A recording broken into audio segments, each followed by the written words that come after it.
viewers, and welcome to the studio of choice. My name is Panasi Chibatamoto, but as usual, you can call me the Dynamite. And today we are commemorating the International Day of Education. And you know what that means?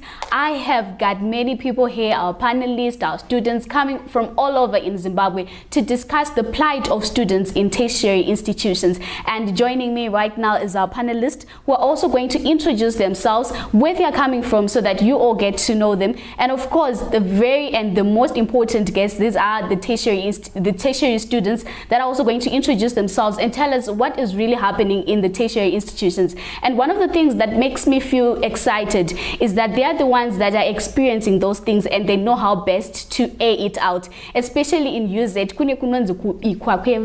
So we'd want to get to know what say, and we also have representatives coming from the UZ and they're going to explain more on that. But without wasting much of your time, allow me to give our panelists a chance to introduce themselves, starting with you, sir. Thank you, Chibatamoto. My name is Clement Lizio. I'm the acting director of the Education Coalition of Zimbabwe. Okay. Thank you, Madam Chibatamoto. My name is James Kapuma from the Ministry of Higher and Tertiary Education, Innovation, Science and Technology Development in the Department of Tertiary Education Programs. Okay. Thank you, Madam Chibatamoto. Greetings to our viewers. I want to say Happy New Year. My name is Dr. Shakespeare Amauswa. I'm a member of Parliament for Warren Park constituents and also a member of the Portfolio Committee on Higher and Tertiary Education, Innovation and Technology Development. Thank you.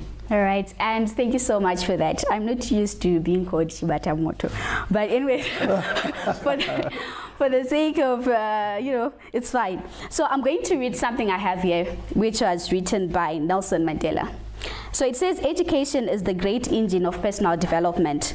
It is through education that the daughter of a peasant can become a doctor, that the son of a mine worker can become a head of the mine, and that a child of a farm worker can become the president of a great nation.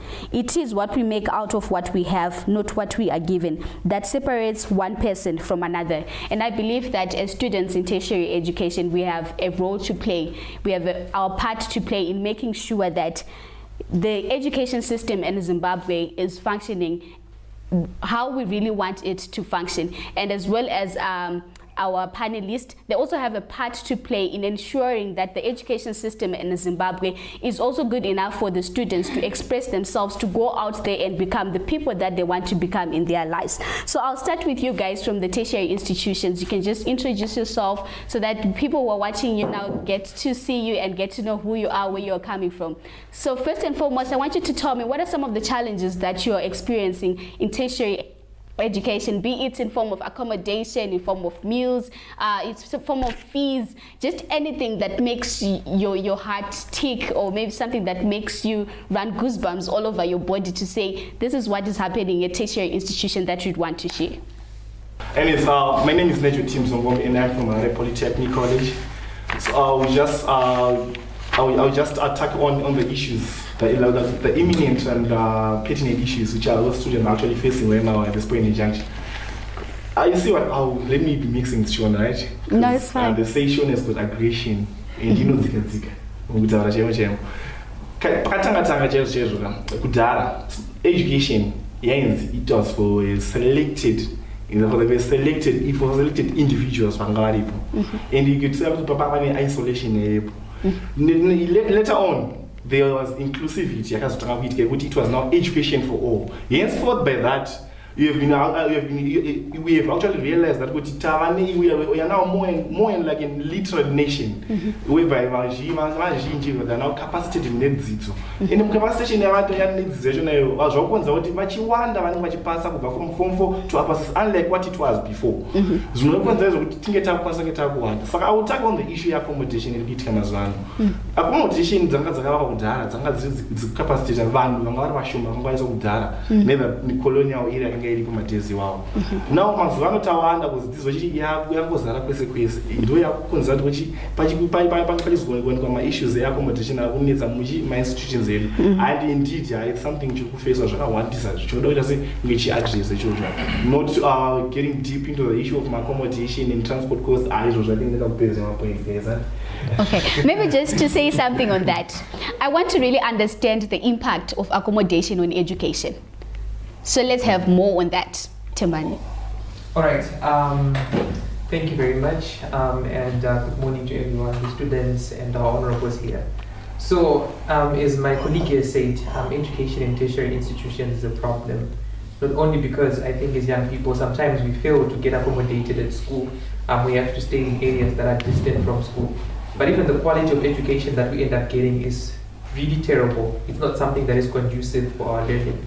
I think the problems that we are seeing as young people, firstly, you have the issue of semester marriages, right? Simply because you find that, places where young people are staying just to learn are not really conducive, right? So what you end up doing, you end up going to cohabit with some individuals, right? Mm-hmm. But two, the very fact that that accommodation, especially the outside campus, is so expensive. They're charging per head and you're sharing rooms with how many people? And it's still very expensive, right? Mm-hmm. You find that you are also often going to end up finding some alternative ways of looking for money so that you can cover for that accommodation. But you also find that as young people, it's not just an issue of accommodation, it also becomes interrelated with just how expensive education is. I think there's been so much outcries from us young people that school fees has really become expensive. You cannot afford that. Add to that the cost of accommodation, and consider that young person who comes from Binga, who's now learning at UZ, right? Mm-hmm. It's an accrued cost, no one can afford that. So I think what we've now created is an environment where we are not focusing on learning anymore. We're just focusing on trying to get by, trying to get money, because we cannot afford that. We are mostly focusing on how am I going to survive the next day. So you have young people engaging in drugs and substance abuse. You have young people who are falling in love with blessers, semester marriages, and all of those problems. It's emanating from the issues of cost and the fact that we think even if the costs were worth it, the quality is also really deplorable. So it's a multifaceted problem on that. Thank you. All right, and thank you so much for that.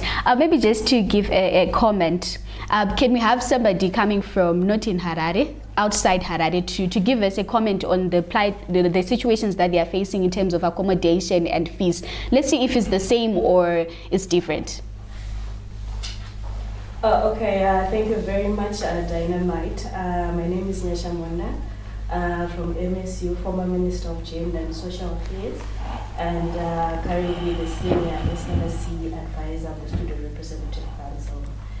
So, what have been mentioned earlier on by my colleagues, especially regarding the issues of accommodation, you find out that at MSU, accommodation is first to come, first to serve.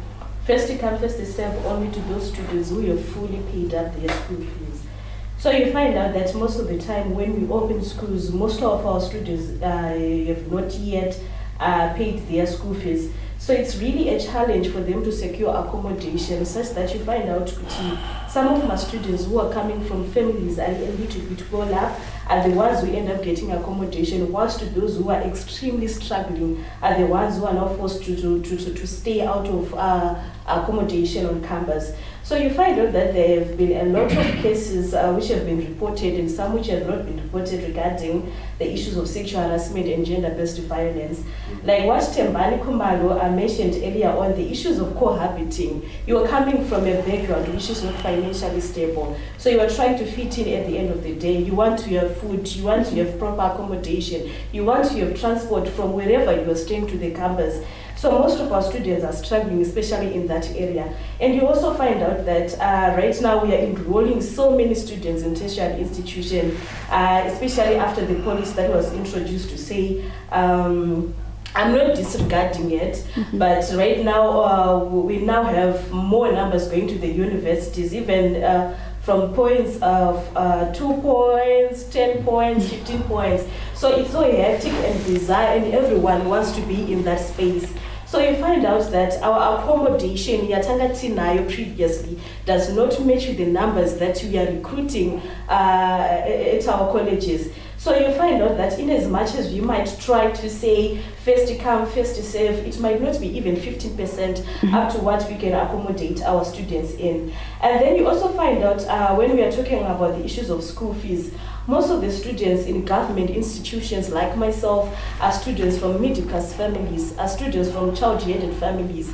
So you find out that even with where we are sitting right now in Zimbabwe in terms of unemployment rate, it's actually very difficult for my students to find money to pay school fees in time. Such that even last year in 2021, was in 2021, yes, and 2022, thereabout, we actually had a huge number of students dropping out from college because they could not manage to pay their school fees part-time inenge ichirikwaiwa. So you find out that like what Tembani Kumalo mentioned earlier on, the issues of blessee controversies, because you want to fit in, you want to finish your education, you're coming from a background where you want to make a change. Like college is a diversified area. We are coming from different backgrounds, different families, and we just want to finish, we want to go there, we want to make a difference in our families. So you find out that even the issues of my STIs, issues of HIV and AIDS, most of our students even get pregnant early before they even finish schools. So imagine a scenario whereby a student is coming from a child-headed family, now they are pregnant, they don't have anywhere else to go. We are now going back again to poverty. We are not addressing really the challenges that we are facing at grassroots levels. Yes, and of course, I want to applaud and thank the government, especially when it comes to the issue of loans that were introduced. It's a really a kind gesture, but you find out that most of our students are not able to access it. Why? Because when you access a loan as a student, you are told to come with a payslip. So most of our students, especially those coming from child-headed families, they don't work, they don't have pay slips. They are coming from middle-class families. Some of them are not even formally employed. So that now is now a challenge for them to even access those loans in as much as they are also available. So I think it's also an issue that we must also address, to say, since these loans are targeting students, we now have to set up boundaries to come up with policies that are also conducive for them to be able to access these loans. And same applies to the issues of grants.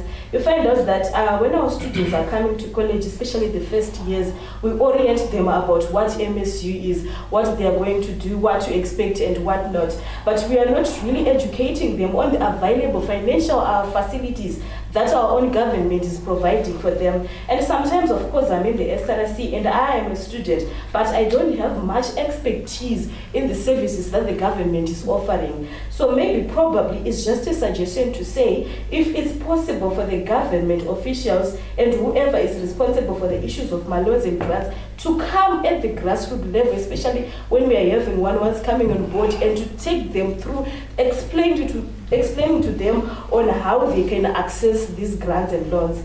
And in terms of food, of course, there are so many challenges that our students facing in tertiary institutions.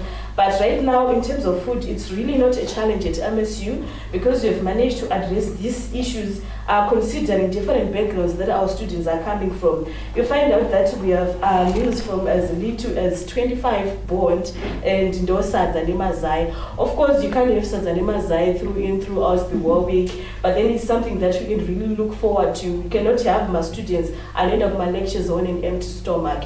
So these are some of the challenges that we are also facing, and we just hope that in terms of food, my students edu what we do, our system that we have at MSU, you cannot access food if you do not have money in your gold card. So you find out that most of our students, when they come to school, havasati vanyatso prepare, mari dzacho hadzisati dzanyatso settle. So maybe we are at $25 here, sometimes they are not able to access it. So maybe we should try and also introduce grants ayatembo benawo kudhara ekuti student, it was just compulsory. Kuti mwana achienda kuchikoro tinokwanisa kumupawo something, so that hauzorarame nekuda kuti ngojingirisa zvinhu kuti zvechikoro zvifambe. All right, it's fine. Hey, I think you guys agree with me too. That was perfect. There were a lot of issues that were raised, but I just don't want you to agree to everything, because you're coming from different institutions, and what's happening in Gweru is different from what's happening in institution Yenyu. So let's get to understand more about the fees, because recently there's been an uproar. Fees yakwira, fees yadai. So is it really the loans that you want, or you want a decrease in the fee structure? All right, thank you so much, the Dynamite, for that. And I was checking in. I think most of the stuff had been said on, but then I think I'm going to speak from a perspective from Lupane State University, where I'm coming from. From Lupane State University, we don't have accommodation problem. Our structure really accommodates almost everyone. Not in the standard that we would want, but at least you know you are guaranteed to have accommodation if you have paid. And what is the standard that you want? Right, so right now the system is quite overwhelmed. It's 4 people sharing a room, right? And the facilities are meant for only 2 people, like the bed and all, and then the sockets and everything, the space that you would need to study in all, number one. So I think because of the overwhelming number of students, at first usually it's people who are doing the same program or where the same classes can share a room, so that at least in terms of discussions and whatever that you might be going through. But then this is also on first come first serve basis of those that have paid.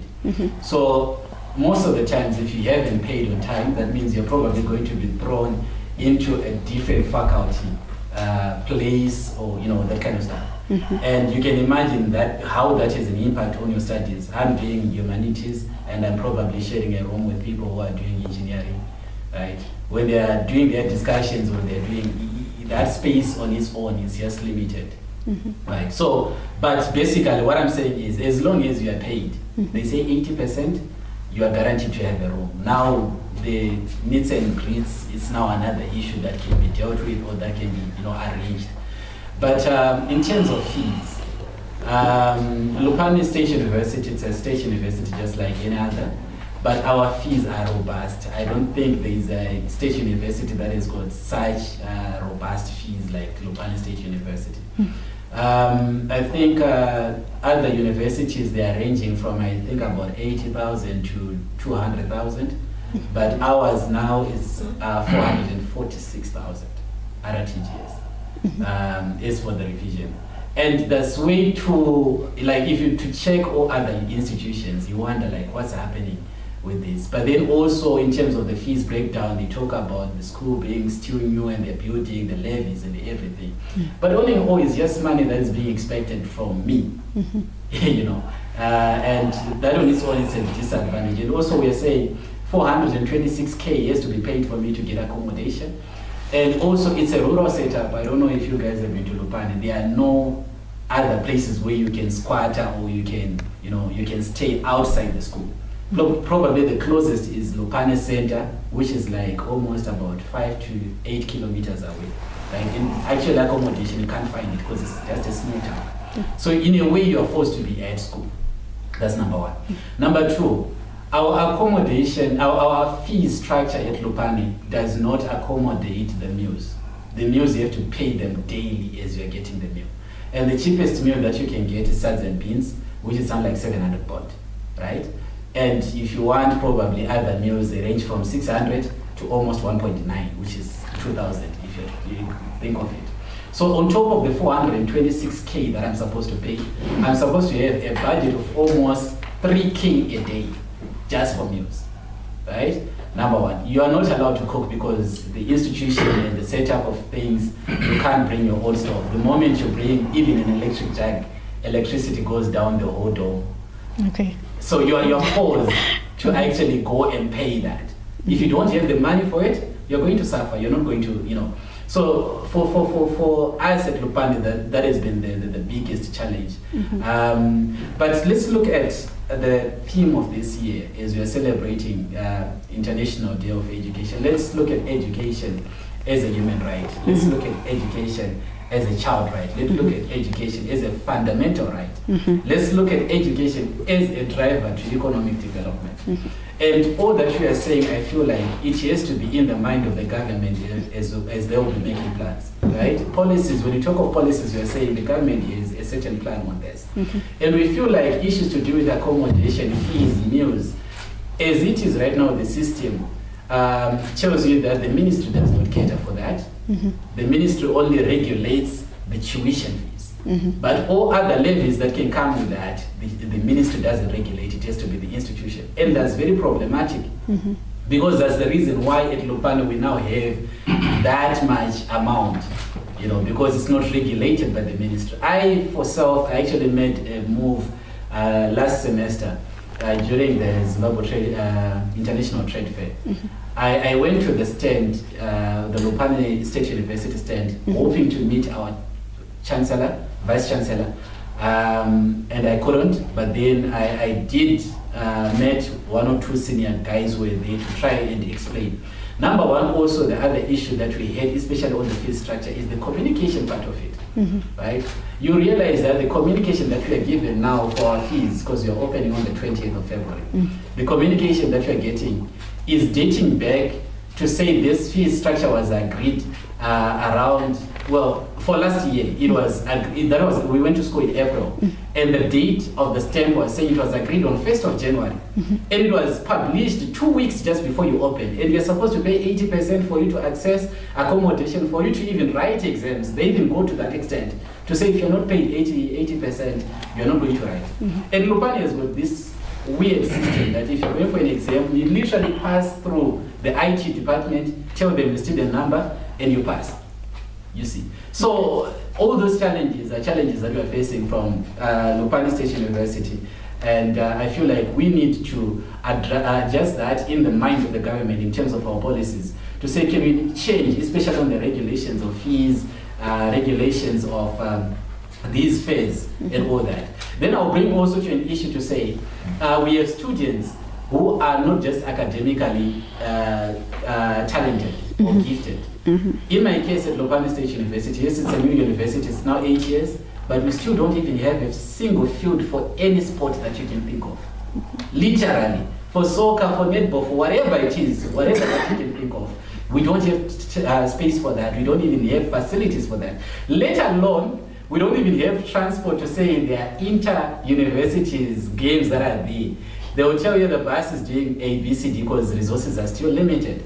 So I feel like if we could fast forward that to take sport into tertiary institutions from Lupane's perspective, to say number one, you are empowering the student who probably is talented. Then number two, let's use that as just a way to refresh and relax, because studies are really straining. You know, some use sport as a way of just coping up with the stress and everything. So the reason why we are now having all these semester marriages and all that is because probably we don't have any space where you can, you know, relax, you know, recreational facilities, gyms and all that in tertiary education. And yeah, I think that's my input into it. Right, and thank you very much for that, Elliot. And I think the scope of this discussion is more centralized on how best we can improve the education system in Zimbabwe. And also we are talking about the fee structure. And as I mentioned earlier on, Nyadze fees, right now, to any young person who's listening, so we'd like to hear from the Ministry of Higher and Tertiary Education that what have you done, or what are you doing in terms of the fee structure that has been problematic in the whole tertiary institutions?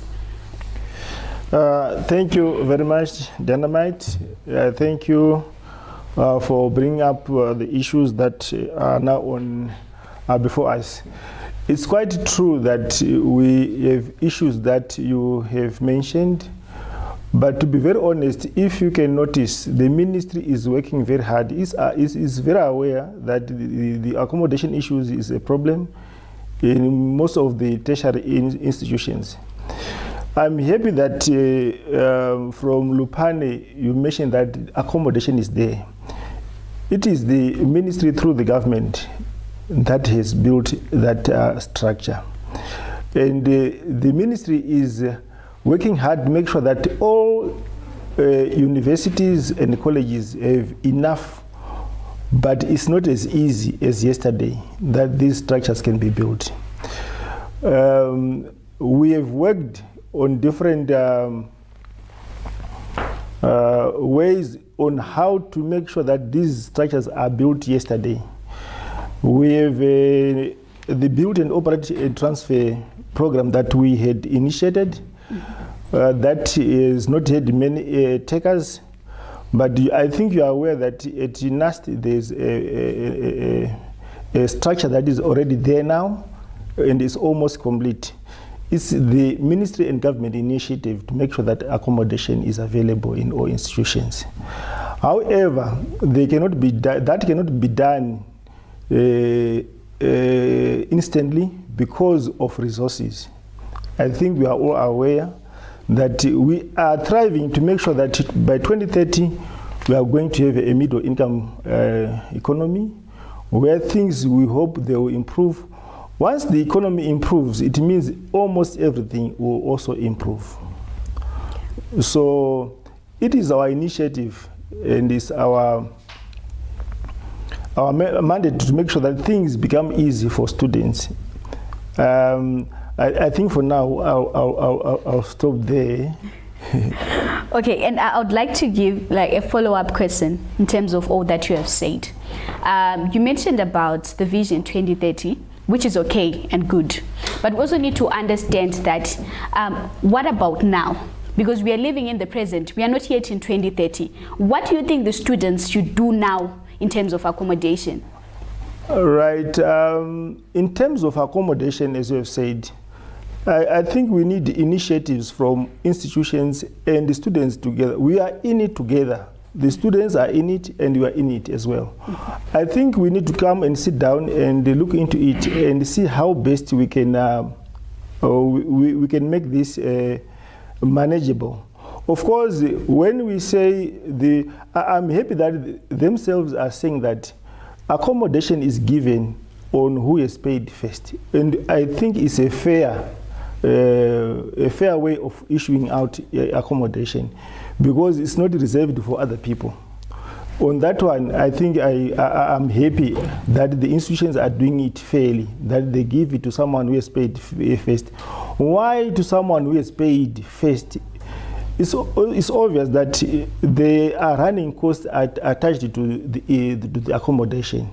That should be that are much important in the running of the accommodation that is available. So in that respect, I know that getting accommodation outside campus, as they've said, is also a mammoth task. It's not as easy, and again, staying, as they've said, that sometimes 3-4 in a room is not nice. But we are trying to make sure that we quicken the process of these accommodation processes in all institutions, so that at least we make sure that there are few students who are getting out of the campus. Okay. Yes. Right. And thank you so much for that. And our theme speaks to investing in people and also prioritizing education, as we are commemorating the International Day of Education. I would want to understand in terms of the Education Coalition of Zimbabwe, what have you been doing, or what have you done in terms of the issues that have been addressed? Oh, thank you so much. I heard them articulating more on the challenges, and I want to say you were very articulate on the challenges, but I want to challenge you to also be articulate on the possible solutions. I don't want to look at the challenges much. They can say the challenge. We all know the challenges that are there, but let me speak of the solutions. One of the solutions and one of the things that we are advocating as a coalition is to make sure that as Zimbabwe, we do have an education financing model or a financing policy that is there, that is followed. You know, that really, you know, take into cognizance all these issues and come up with a model to say this is how we can actually, you know, deal with such challenges. He spoke about the build, operate, and transfer that is happening at NAST.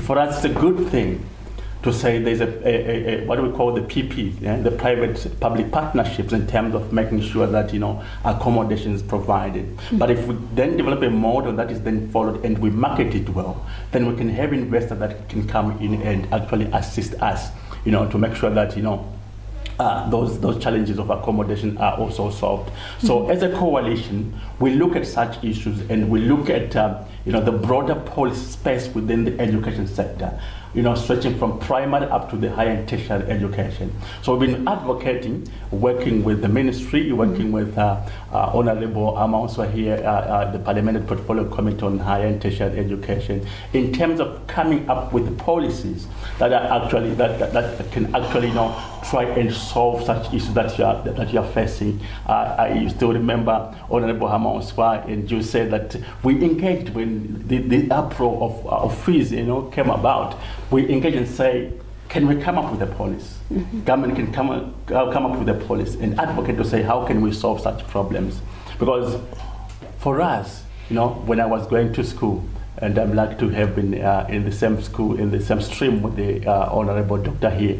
And for us, Dr. Amaus, for the first 2 semesters, we were getting loans from CBZ, and these loans were open to all students.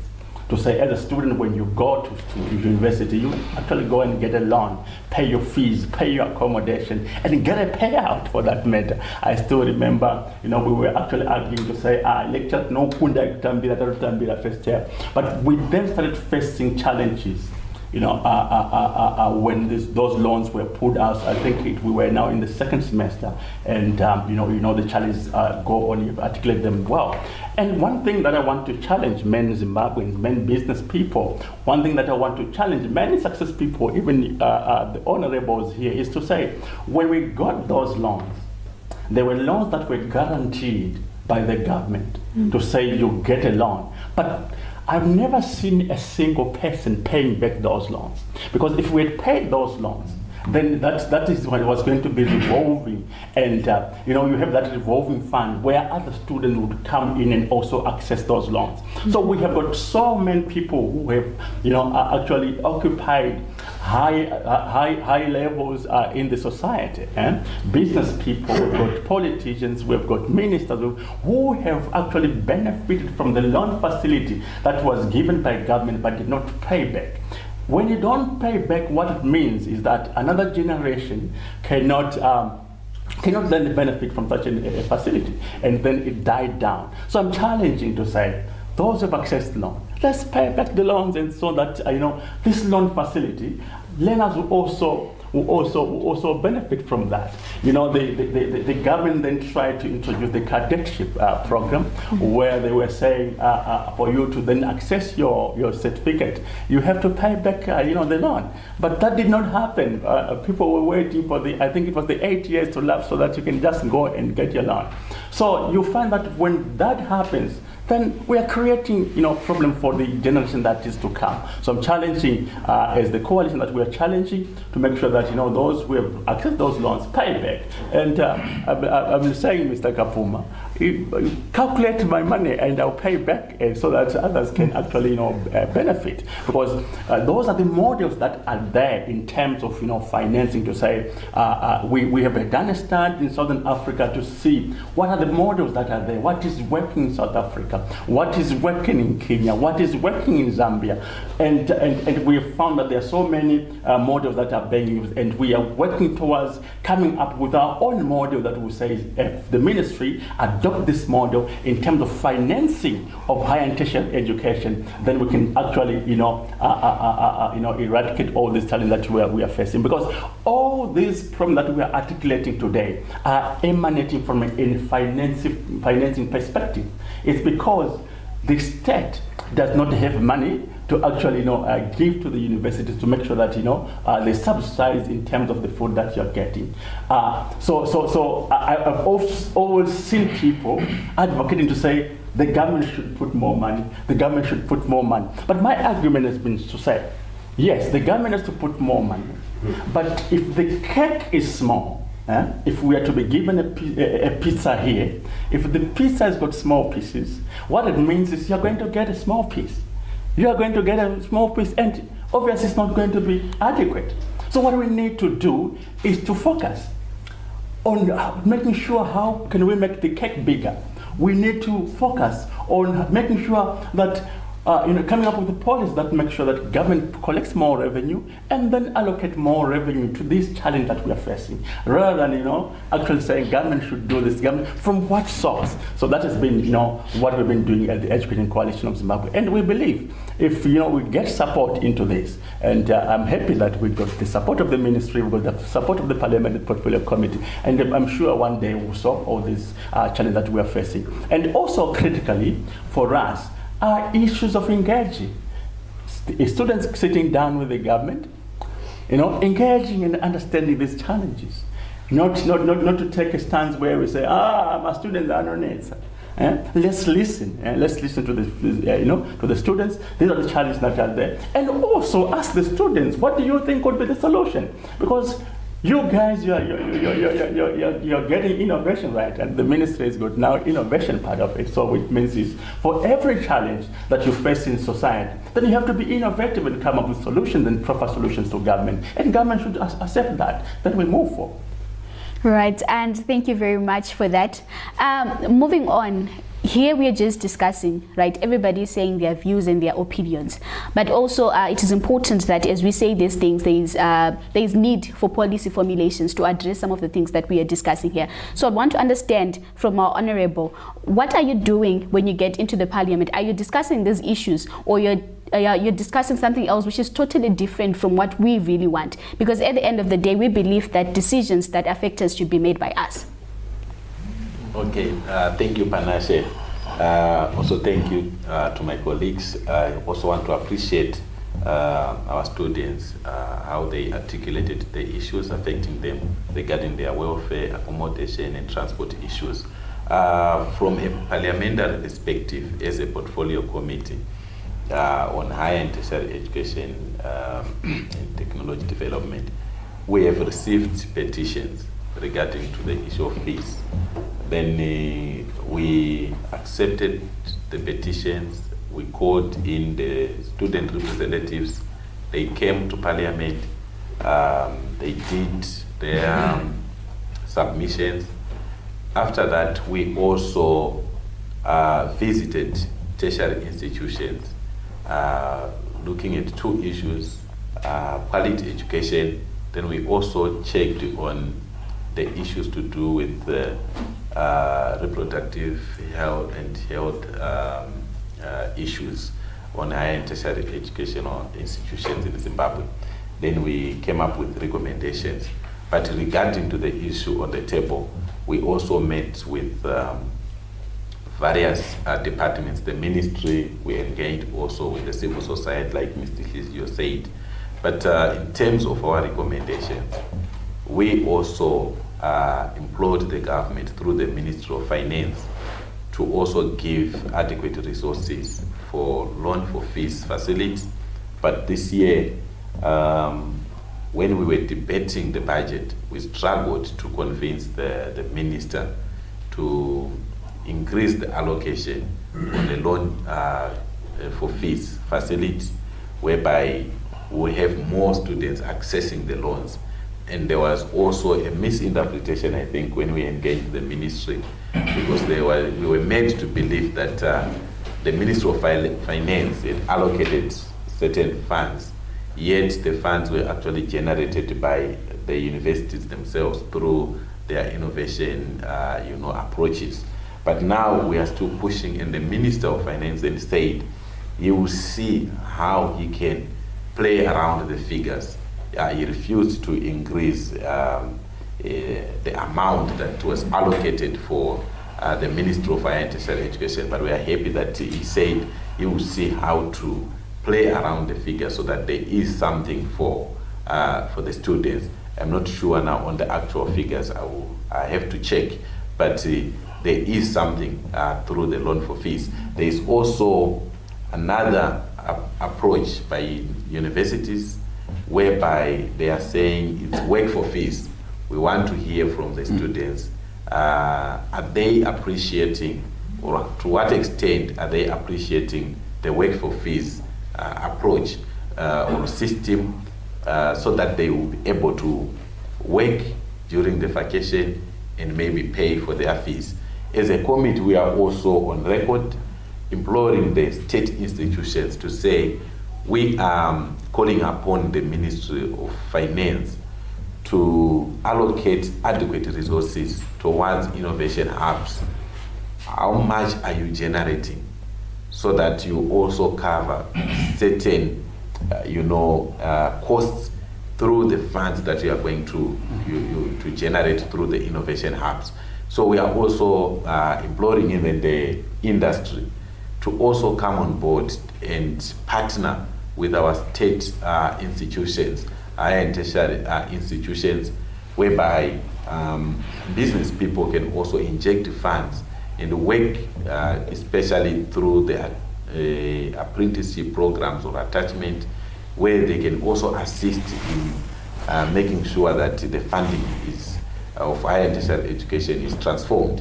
We are also, as a committee, still calling for a workshop on the alternative funding of our higher and tertiary education in Zimbabwe. We have been calling this, and I will say this again, we didn't receive positive response from the ministry. I think there was also a misinterpretation from the ministry, or from the minister to be specific, why we needed a workshop on the higher and tertiary education funding. Because what has happened is that we received maybe more than 5 petitions on fees, and we were saying fees must fall, and we still call for fees to fall. The reason being that, besides being members of parliament, where we also represent the people, we receive complaints from parents, from students, and they're saying the fees are beyond their capacity. Their capacity is coming from the fact that the ministry compare the fees in Zimbabwe with the fees within the region, but they are not doing the same when they are comparing the salaries our parents are earning, and even as members of parliament, we don't earn much to the point that we are not even able to finance or to support our children at higher tertiary institutions. So if we are comparing the fees being paid within the region, the same principle should apply also to the salaries being also given to the workers in Zimbabwe, who are also parents who are responsible for paying. So after receiving too many petitions without a solution, then as a committee we then say the issue of fees now, can we approach it from a broader perspective, where we look at educational funding, not necessarily just fees. Because if we just say fees, the subject becomes narrow and it can easily be politicized.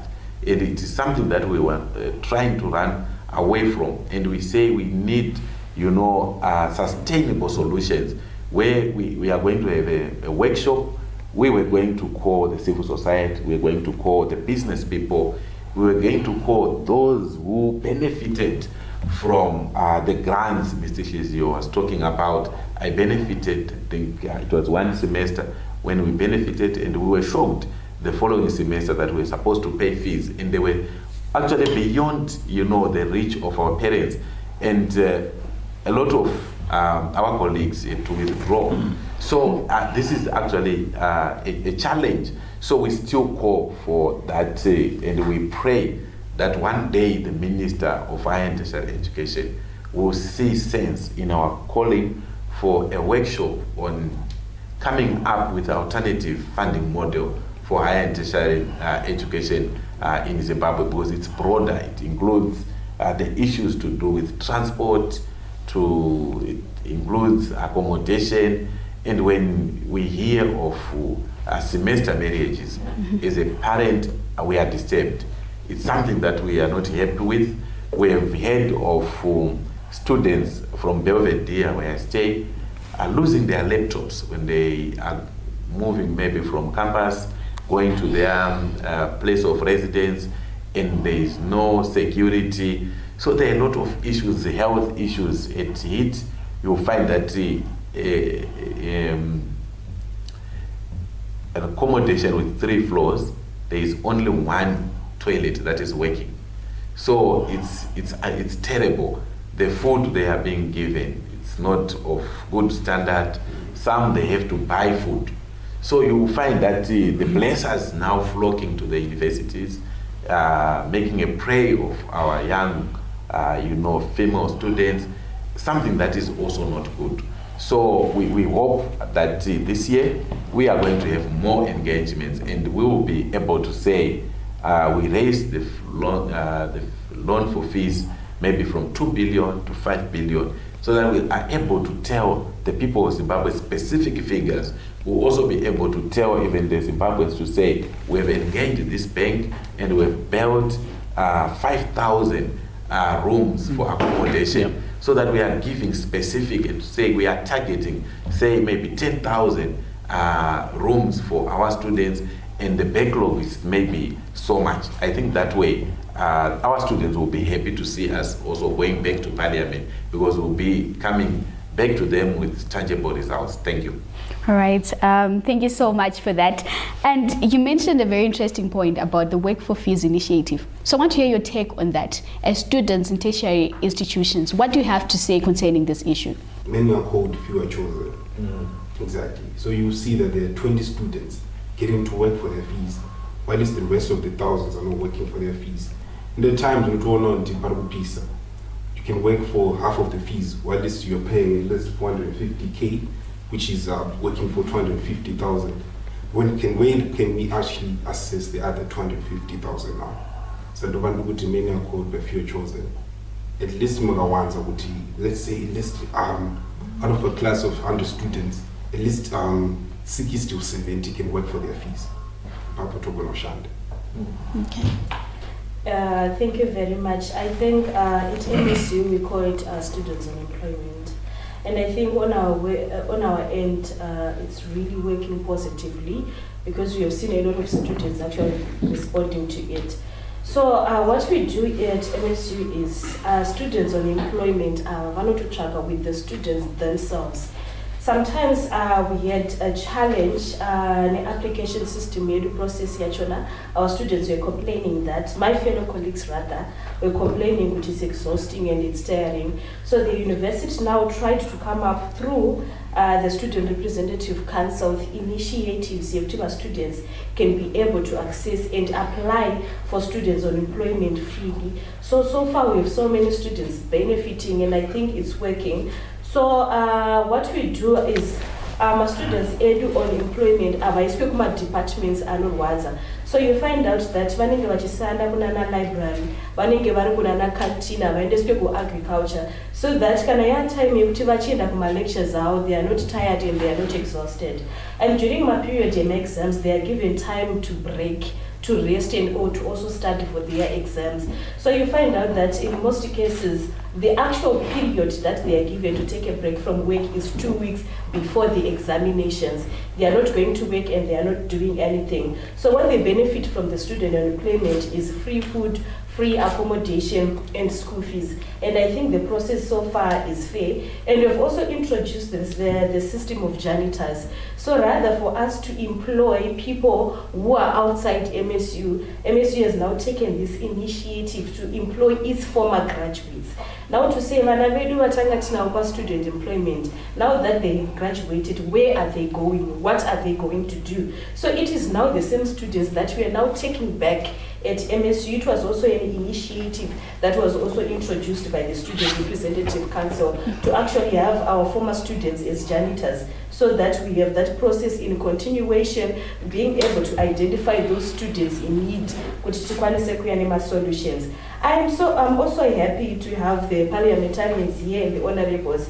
Sometimes as the students, we really do not know what is happening there. So sometimes they should go to my essays. And I'm so happy that you've mentioned of Vision 2030, talking of rebuilding, revitalizing, and re-engaging. It's so unfortunate that in terms of my loans and our grants, our predecessors are now teaching us really fair, so pay a back, so that there is that continuation. But how about we take this initiative, this approach you are preaching in Vision 2030 of re-engaging, revitalizing, to reintroduce these grants and these loans, and introduce effective policies and pieces of legislation to ensure that when our students now then graduate, they are now able to pay back the monies that they would have borrowed from the government.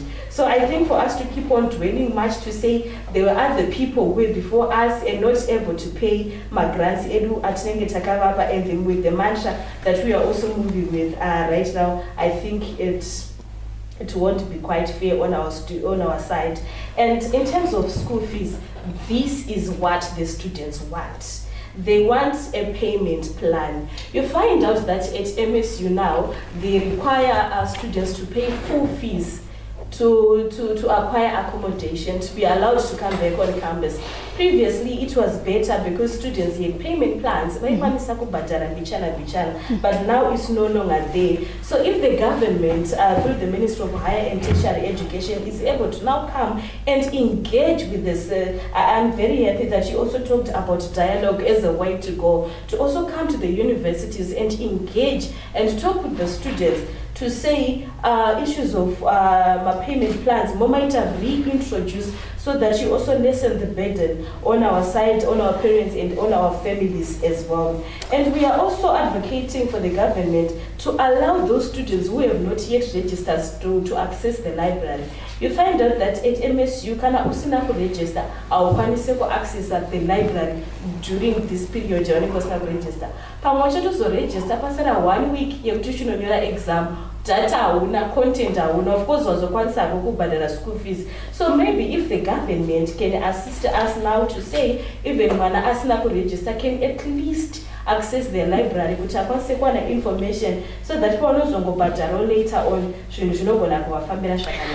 And yes, viewers, we are commemorating the International Day of Education, and here with me is our panelists and also different students coming from different institutions as we discuss on the plight of students, especially in tertiary sectors. And we need to understand best what are the challenges that they are facing and what are the panelists doing in terms of addressing the challenges that the students are facing.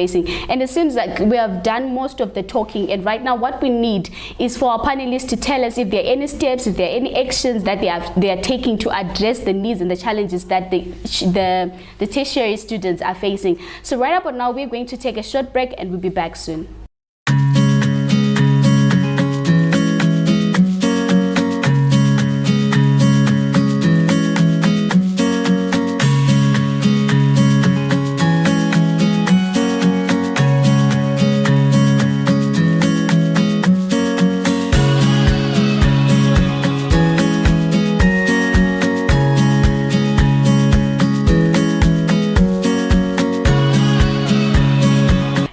And welcome back to the studio of choice as we commemorate the International Day of Education. And as we were discussing, in case you missed the discussion, we are discussing on the challenges that young people are facing in tertiary institutions. And you're also entitled to leave a comment and say what you think about the plight of students in tertiary education. So over to you guys. What else do you think is really burning in tertiary institutions? Hi everyone, my name is Tafara Tucker and I just finished my A-level studies and I got my results back in January. A challenge we're facing as people who just came out of high school is that we are afraid of getting into tertiary education with all these challenges that are being raised by tertiary institutions, and it's brings us down to wanting to actually get into tertiary institutions because we're afraid of what we're going to face there. High school was already hard, and getting into tertiary education with all these challenges that are there, we're not going to attempt it, especially when they're telling us that our applications are is it really worth it to get into tertiary institutions if it's that difficult to begin with? All right. Yeah, I think that's quite, different from everything else that we were discussing, because we're also looking at a young person that's out there that is actually now scared to go to tertiary institutions. Over to you, Staya. Thank you so much. I'm Staya Fombe and I'm coming from CHS College. So if we look at our fundamentals of our education system is guided by principles of Ubuntu. But you find out that the product that is coming out of the college is now munasina unware. Why? Because in the kind of college, I'm facing something called sexual harassment. I have to pay with the tithe for marks, which is very difficult because number one, I'm facing the issues of accommodation, fees, and whatnot. Besides the blesser, the one who's supposed to educate me is coming through to say, okay, you want it to be easy for you. Let's do A, B, C, D, which means now we are not promoting the equitable and inclusive education that we are always preaching. The inclusivity has now become exclusive. which is very certain. Okay, and it would be really fair for our panelists to answer on that in terms of sexual harassment, because it also feeds into our education system. It affects how a person is actually learning and conducting their studies if they're sexually harassed. So I want also to understand your perspective of sexual harassment in tertiary institutions. But before we do that, let's hand it over to Charlton. I'm sorry. I'm Charlton Mapaka, and at the University of Zimbabwe. So we need to face these issues head on, because the students not tambo the students. Look at the aspect here. I would actually advise that maybe we have an auditing board. That knows about that. Because and then you look at some projects that are done by universities. You will find accommodation is shown, but we have a school building a ring, and the ring is a stage. And then fees yakutongo haika yatokuma 300 something thousand from 80 or 60,000. As realistic, we need to have my plans are ahead to say alright, fine. For the moment you are paying 60,000. Can I try to raise all my fees here?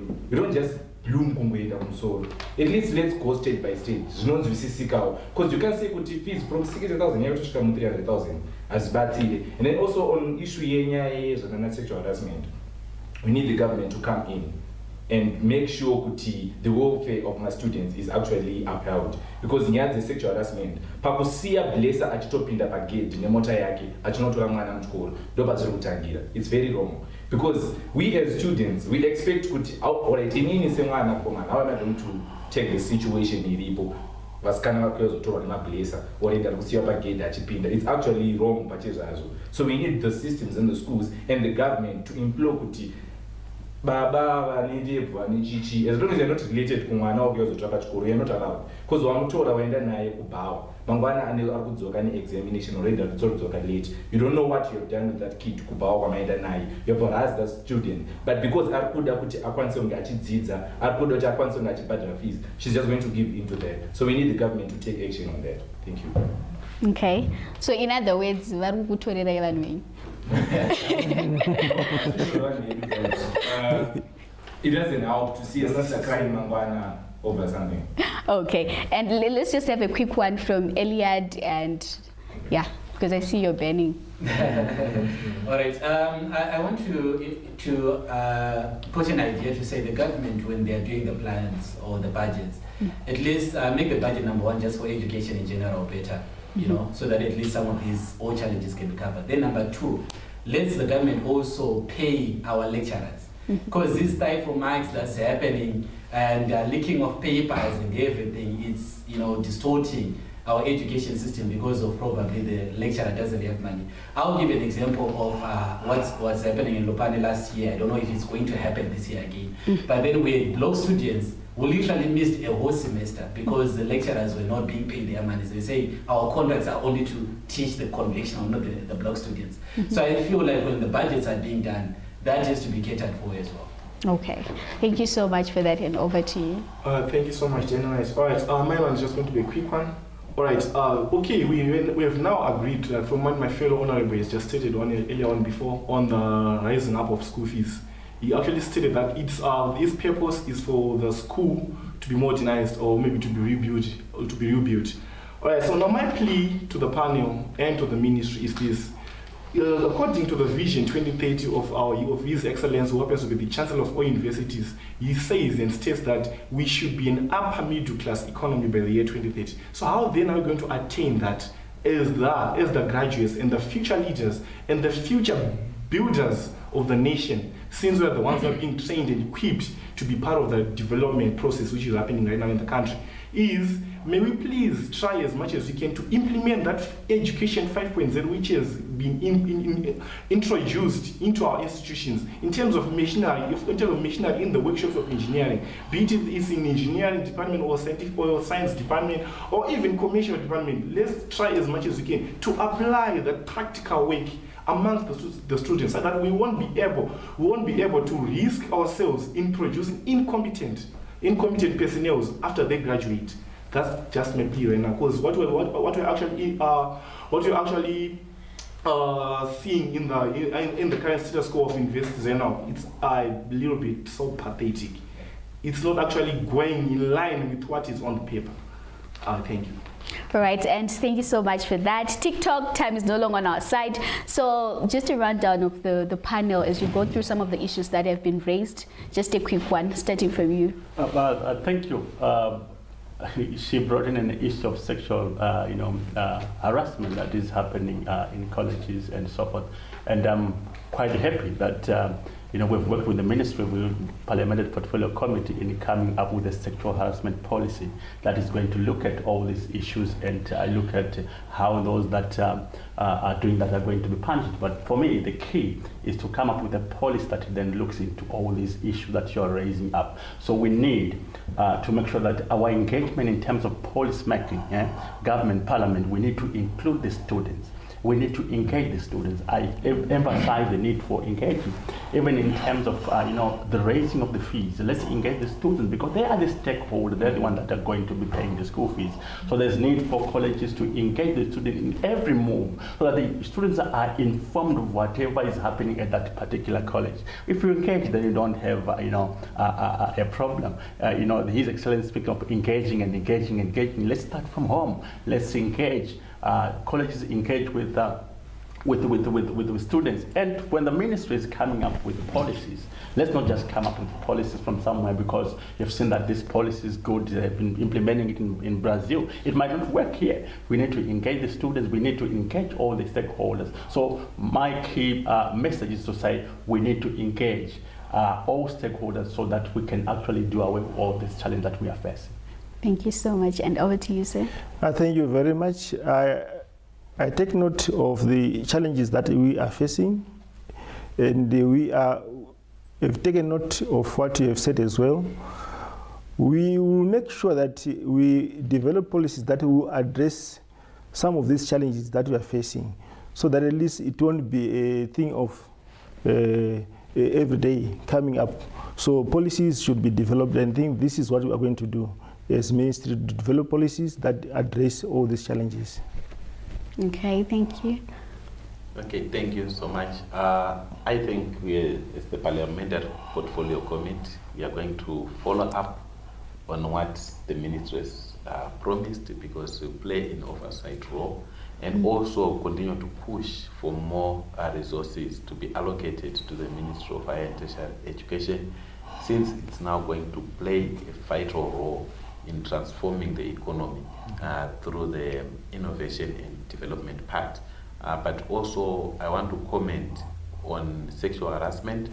When we visited universities on quality education, sexual harassment was also raised as an issue standing in the way of achieving quality education. The time marks were raised as an issue. But what we discovered is that all universities have policies on quality education, and sexual harassment is not tolerated. When it is happening, it's actually an aberration to the norm and to the expected system. It's not something that is being promoted by universities, but if there are gaps, maybe the proposal that we can give as a committee is to have an overarching policy which is maybe produced by the ministry, which then addresses sexual harassment in its totality, covering all tertiary institutions. Thank you. All right, and thank you so much for that. Radabona, allow me to appreciate you for joining us today and spearheading the discussion on the issues and also the solutions that you've come up with concerning the educational system in Zimbabwe. And also I'd love to appreciate the students here present for the work that they are doing in their institutions, and also for raising out the issues and voicing out on the issues that they are facing in tertiary institutions. And yes, viewers, thank you so much for joining us as we commemorate the International Day of Education. It is really important that as Zimbabweans we enhance our educational system, and it's also important that you as a young person also bring on the table the issues that you are facing in your tertiary institutions and how best we can curb these issues. And yes, we are here in the studio of choice. Do not forget to contact us on our social media handles, that is on Facebook, Twitter and Instagram, and also get in touch with us on our toll-free number, which is 577 for psychosocial support and health related issues. So from me, the Dynamite, and the crew behind the scenes is goodbye for now.